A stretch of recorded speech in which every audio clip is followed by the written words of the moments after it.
چاہے انسانیت کو پامال کرنا پڑے لیکن میں نے فتح حاصل کرنی ہے، میں نے جنگ جیتنی ہے۔ فرمایا علی جنگ جیتنے کے لیے نہیں آیا، علی انسانیت کو جیتنے کے لیے آیا ہے۔ فرمایا علی اگر پانی پلاؤ گے تو ہم ہار جائیں گے۔ فرمانی میرے رسول کا فرمان ہے کہ جنگوں میں بھی قاعدے ہوتے ہیں، اصول ہوتے ہیں، جو میدان کو چھوڑ کے چلا جائے کبھی اس پہ وار نہ کیا کرو، دشمن کی کھیتوں کو تباہ و برباد نہ کیا کرو، عورتوں اور بچوں کو نقصان نہ دیا کرو۔ فرمایا کسی پر بھی پانی بند نہ کیا کرو کیونکہ یہ ضرورت ابتدائی انسان ہے۔ مولا علی نے پانی کو بند نہیں کیا اور پھر آ کے کہنے لگا کہ علی چلو آپ پانی بند نہیں کر رہے ہو تو کم از اتنا تو کر دیجئے۔ مولا نے کہا کیا کروں؟ فرمایا علی اگر انہوں نے 3 دن ہمارے اوپر پانی بند کر دیا تھا کم از کم اتنا تو بدلا لیں کہ آپ بھی 3 دن پانی بند کر دیں۔ یہ سننا تھا۔ پھر مولا کو جلال آ گیا۔ امام نے فرمایا کیا کہنا چاہتے ہو؟ جو اس نے کیا وہ علی کرے۔ پھر یہ بتاؤ ابو سفیان کے بیٹے میں اور ابو طالب کے بیٹے میں فرق کیا رہ جائے گا؟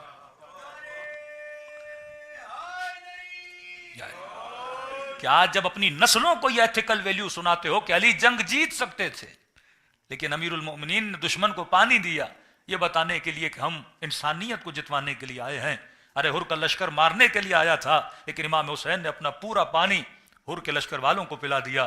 حضرت عباس کہتے ہیں مختلف مواقف تھے، جب مدینے سے یا مکے سے چلتے ہیں تو پہلے سے نقشے میں معلوم ہے کہ فلاں جگہ پہ نہر ہے، فلاں جگہ پہ کنواں ہے، فلاں جگہ پہ پانی ہے، تو یہ ایک موقف سے دوسرے موقف یہ سٹاپس بنے ہوتے تھے کہ پتہ ہوتا تھا کہ یہاں پہ ہم نے پھر پانی کی فلنگ کرنی ہے تو اتنا پانی اٹھاتے تھے۔ مولا عباس کہتے ہیں کہ حضرت امام حسین نے کہا اتنا پانی بھرو کہ وہ ہمارے پینے سے زیادہ تھا، ہمیں پتا تھا کہ نیکسٹ اسٹاپ پہ جا کے ہم نے پھر پانی بھرنا ہے لیکن مولا نے کہا بھرو، کہا ہمارے لشکر سے بھی دگنا پانی تھا۔ عباس کہتے ہیں حکم امام تھا میں نے مانا لیکن سمجھ نہیں آ رہی تھی یہ پانی کس کے لیے بھرا جا رہا ہے۔ کہتے ہیں جب دور سے میں نے کہا کہ مولا کوفے کا شہر مجھے نظر آ رہا ہے، امام نے کہا عباس غور سے دیکھو یہ کوفہ نہیں ہے۔ کیسے لگا یہ کوفہ ہے؟ کہ مولا مجھے کھجوروں کے درخت نظر آ رہے ہیں، نخلستان نظر آ رہے ہیں۔ امام نے کہا یہ نخل نہیں ہے، یہ یزید کا لشکر ہے، یہ لشکر ہماری طرف آ رہا ہے۔ جب قریب آیا تو کس کا لشکر؟ یہ جناب ہر کا لشکر تھا۔ کہتے ہیں اتنے پیاسے تھے اگر ہم پانی نہ پلاتے وہ پیاس سے مر جاتے۔ پھر فرمایا عباس وہ پانی جو بھروایا تھا وہ اس پورے لشکر کو پلاؤ۔ عباس کہتے ہیں اس وقت مجھے سمجھ آیا حسین اپنے لیے پانی نہیں بھر رہے، اپنے دشمن کے لیے پانی کو بھر رہے ہیں۔ آج جنگ آئیڈیولوجی کی جنگ ہے، حق و باطل کا پتہ انسان کی آئیڈیولوجی سے چلتا ہے۔ آج آپ کہیں کہ ایک حسینی اور غیر حسینی میں فرق کیا ہے؟ کیا ہمارے مسلمان بھائی نماز نہیں پڑھتے؟ کیا وہ روزہ نہیں رکھتے؟ کیا وہ حج نہیں دیتے؟ کیا وہ زکوٰۃ نہیں کرتے؟ بس وہ ہم سے زیادہ نمازیں پڑھتے ہوں۔ آج کس چیز کا مسئلہ ہے؟ آج مسئلہ آئیڈیولوجی کا ہے۔ ایون ہمارے شیعوں کے بیچ میں بھی آئیڈیولوجیکل وار چل رہی ہے کہ جب تک آپ پیور آئیڈیولوجی اہل بیت کی نہیں لوگے اور اس آئیڈیولوجی پہ چلتے ہوئے نماز پڑھو گے تو دن نماز کا اجر ہے۔ اس آئیڈیولوجی پہ چلتے ہوئے اگر عبادت کرو گے تو پھر عبادت کا مزہ بھی ہے، پھر وہ نماز قیام بھی ہے، کھڑی ہوئی نماز بھی ہے۔ ورنہ صبح سے شام تک قاضی شورے نمازیں پڑھتا رہا، ابن سعد نمازیں پڑھتا رہا۔ ہم جب دشمن اہل بیت کی ہسٹری نکالتے ہیں تو تعجب، آج میرا بچہ یہ سمجھتا ہے کہ ابن سعد کوئی فاسق تھا، کوئی فاجر تھا، کوئی شرابی تھا۔ نہیں میرے عزیز، مدینے میں خوشنام ترین بندہ ہے، یعنی لوگ جانتے ہیں کہ یہ نمازی بھی ہے، یہ حاجی بھی ہے۔ ابن ملجم قاتل امیر المومنین کہ فارس کو جب عمر نے فتح کیا تو اہل فارس نے خط لکھا خلیفے کو کہ جناب خلیفہ ہمارے پاس کوئی قاری قرآن بھیجو، تو عمر نے ایز قاری ابن ملجم کو بھیجا اور یہ لکھا کہ میں عرب کا بہترین قاری تمہاری طرف بھیج رہا ہوں، کہ جب قرآن پڑھے تو لوگ گلیوں میں کھڑے ہو جاتے تھے، جس کی آواز میں اتنی رقت پائی جاتی تھی۔ لیکن یہی ابن ملجم کس کا قاتل بنا؟ امیر المومنین کا قاتل بنا۔ مسئلہ کیا ہے؟ مسئلہ آئیڈیولوجیز کا مسئلہ ہے۔ جب آپ نظام کی بات کرتے ہو، ولایت اہل بیت کی بات کرتے ہو، تو ولایت کس چیز کا نام ہے؟ ولایت لفظوں کے تکرار کا نام نہیں ہے، ایمان لفظوں کی ریپیٹیشن کا نام نہیں ہے۔ کہ امام حسین فرماتے ہیں کہ دین لائقن، ان کی زبان کی چتخاری ہے، مطلب یہ لا الہ الا اللہ محمد رسول اللہ، جتنے بسا علی ولی اللہ، یہ زبان پہ الفاظ کو دہراتے ہیں، جس کا ذکر کرتے ہیں لیکن اس کی آئیڈیولوجی ان کے وجود میں نہیں ہے۔ ذکر کے ساتھ اگر فکر نہ ہو تو ذکر کا کوئی فائدہ نہیں ہے۔ آج کیا دشمن کو اس چیز سے ایشو ہے، دشمن اسلام کو، کہ آپ کے بچے ذکر نہ کریں؟ آپ چلے جائیے یورپ، آپ چلے جائیے یو کے، وہ اپنے بڑے بڑے چرچ آپ کو دیتے ہیں کہ آپ وہاں سینٹر بناؤ، مسجد بناؤ۔ اس وقت موسٹلی یو کے میں جو ہمارے سینٹرز ہیں، مساجد ہیں، وہ کس کے اندر بنی ہوئی ہیں؟ چرچ میں بنی ہوئی ہیں۔ ان کو مسئلہ چرچ سے نہیں ہے، مسئلہ کس چیز سے ہے؟ آپ کہو مولانا مسئلہ عزاداری سے ہے، عزاداری کھل کے آپ کو کرنے دیتے ہیں۔ آپ بولو مولانا مسئلہ ماتم سے ہے، نہیں میرے عزیز، مسئلہ ماتم سے بھی نہیں ہے۔ حد الامکان جتنا ماتم آپ کر سکتے ہو وہاں آپ کر سکتے ہو.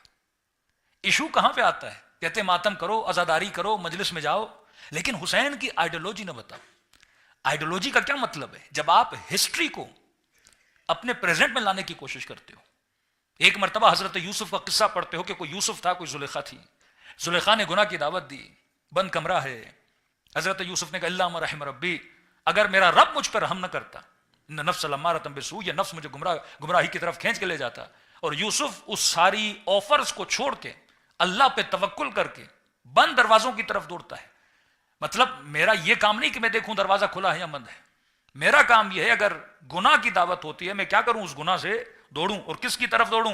اپنے رب کی طرف دوڑوں. پھر اللہ کا کام ہے وہ بند دروازوں کو بھی کیا کرتا ہے؟ کھول دیتا ہے. اب اگر میرے بچے نے یہ قرآن کی سورت پڑھی اور یوسف کا واقعہ پڑھا، اور پڑھنے کے بعد اس نے کیا آئیڈیالوجی دی حضرت یوسف سے کہ زلیخا ایک نہیں ہے، ہر جوان کے لیے کوئی نہ کوئی زلیخا ہے، ہر جوان کے سامنے کوئی نہ کوئی گناہ کی دعوت ہے. اب آج کے زمانے میں آپ یوسف بن سکتے ہو کہ نہیں؟ آج کے زمانے میں آپ کہاں کھڑے ہو؟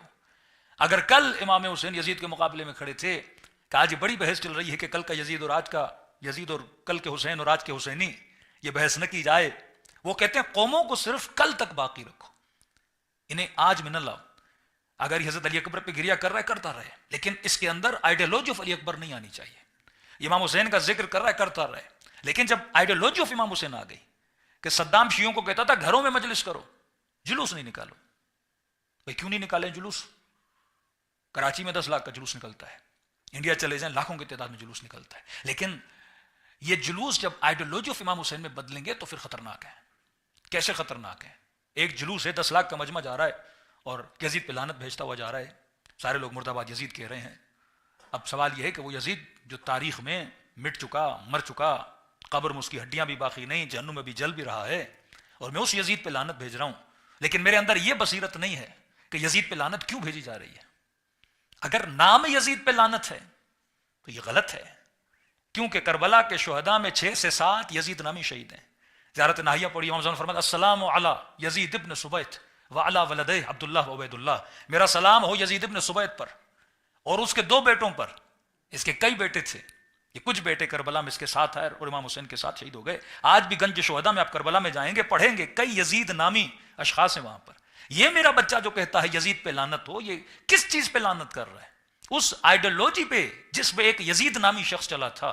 لیکن سوال ہے کہ آئیڈیالوجی وہیں پہ سٹاپ ہو گئی، کہ آئیڈیالوجی وہیں پہ کھڑی ہو گئی، کہ یہ آج بھی یزیدی فیکٹری یزید بنا رہی ہے. کیا یزید نے ظلم کیا تھا؟ ایک وہ بندہ جو راہ حق پہ چل رہا تھا، ایک حق گو، ایک حق بیاں، ایک سچ بولنے والے کا گلا یزید نے گھونٹنا چاہا تھا کہ اگر میں ظالم ہوں مجھے نہ کہو کہ میں ظالم ہوں، اگر میں فاسق ہوں تو مجھے نہ کہو کہ میں فاسق ہوں، اگر میں لوگوں کے رائٹس اور حقوق کو کھا رہا ہوں تو مجھے یہ نہ کہو کہ میں حقوق کھا رہا ہوں، جو میں کہتا ہوں وہ کرتے جاؤ، اگر میرے مقابلے میں آؤ گے. اصلاً یہ کانسیپٹ آف دجال کیا ہے؟ جب آپ تشریح پڑھتے ہیں، دجال کوئی شخص نہیں ہے، ایک آئیڈیالوجی ہے، ایک ایسی آئیڈیالوجی کہ دنیا کو میری آنکھ سے دیکھو، ہر چیز میری آنکھ سے دیکھو، ہر چیز میرے نظریے سے دیکھو. اگر میں کہوں کہ عورت کپڑے کم پہنتی ہے اسی میں اس کی عزت ہے، تو تم بھی اس کو مانو کہ واقعاً اسی میں اس کی عزت ہے جیسا میں کسی چیز کو ڈسکرائب کرتا ہوں. اگر اسلام کی آئیڈیالوجی سے چیزوں کو ڈسکرائب کرو گے تو پھر مسئلہ ہو جاتا ہے. تو کہا کہ اگر 10 لاکھ کا مجمع یزید پہ لعنت بھیجے دشمن کو مسئلہ نہیں، مسئلہ یہ ہے کہ اگر اس کے اندر آئیڈیالوجی آ گئی کہ ارے جناب اس یزید پہ تو لعنت کر رہے ہو جس نے ظلم کیا تھا، اور آج والے ظالم جو ظلم کر رہے ہیں، اگر یہ 10 لاکھ کا مجمع اس سوچ تک پہنچ گیا تو دنیا میں کوئی بھی یزید کو چھپنے کی جگہ نہیں ملے گی. کیونکہ سب سے زیادہ جو پاور ہوتا ہے وہ انسانوں کا پاور ہوتا ہے. دنیا کے حکمران 2 چیزوں سے ڈرتے ہیں، یا اللہ کا خوف ہو تو وہ عبد صالح ہے، ایسا حکمران تو ہر کسی کو پسند ہے، یا حکمرانوں میں ڈیموکریسی کے سسٹم میں کس سے خوف ہوتا ہے؟ لوگوں سے خوف ہوتا ہے. 2 ہی نظام ہیں، بادشاہ کسی سے نہیں ڈرتا، لیکن 2 نظام، یا نظام الہی کس سے ڈرے گا؟ اللہ سے ڈرے گا، یا کس سے ڈرے گا؟ لوگوں سے ڈرے گا. اور لوگوں سے تب ڈرے گا جب لوگوں کے اندر شعور آ جائے گا. امام حسین نے جنگ کی مولا کو شہید کر دیا، لیکن مولا امام زین العابدین کو کیوں شہید کیا؟ 5ویں امام کو کیوں شہید کیا؟ 6ٹھے امام تو گھر میں بیٹھے تھے، زہر کیوں دی؟ 7ویں امام تو گھر میں بیٹھے تھے، زندان میں کیوں ڈالا؟ 8ویں امام تو ولی عہد بھی بن گئے، پھر بھی ان کو زہر کیوں دی؟ 9ویں امام کو بیٹی دے کے پھر اپنے داماد کو زہر کیوں دی؟ 10ویں امام کو زہر کیوں دی؟ 11ویں امام کو زہر کیوں دی؟ یہاں تک کہ خدا نے 12ویں کو پردے غیب میں بھیج دیا. کیونکہ مسئلہ یہ تھا، یہ جہاں بھی اہل بیت رہ رہے تھے یہ آئیڈیالوجی کو پھیلا رہے تھے کہ جب لوگوں کے اندر یہ شعور آئے گا پھر لوگ کسی ظالم کو برداشت نہیں کریں گے، لوگ کسی فاسق کو برداشت نہیں کریں گے۔ آج مسئلہ یہ ہے کہ مسلمانوں کو ٹریڈیشنل مسلمان بنا دو، ان کو صرف جس طرح ہندوازم میں آپ چلے جاتے ہیں، مندر جانا ہے، گھنٹی بجانی ہے، 5 منٹ کے لیے کام کرنا ہے اور واپس آ جانا ہے، ایک سجدہ اور ماتھا ٹیک کے آ جانا ہے، ایسا مسلمان ہو جو طواف بھی کرے، جو رسول کی زیارت پر بھی جائے، جو اللہ اللہ بھی کرے، جو نمازیں بھی پڑھے، روزے بھی پڑھے اور طواف کرتا رہے، اور حسین طواف کو چھوڑ کے کربلا کی طرف جائیں، یہ حسین کو نہ دیکھے، یہ طواف کو دیکھتا رہے۔ اگر حقیقت میں یہ سمجھ جاتا کہ حقیقت میں طواف کیا ہے کہ اپنے امام کو اکیلا نہ چھوڑا جائے، تو یہاں پہ ایک وہ مسلمان جو صرف اسلام کی عبادتوں میں لگا ہوا ہے، دوسرا وہ مسلمان جو صاحب حکمت بھی ہے، جو یہ جانتا ہے کہ میں نے زمانے میں کس طرح اپنے دشمن کا مقابلہ کرنا ہے۔ صلوات پڑھے محمد و آل محمد پر۔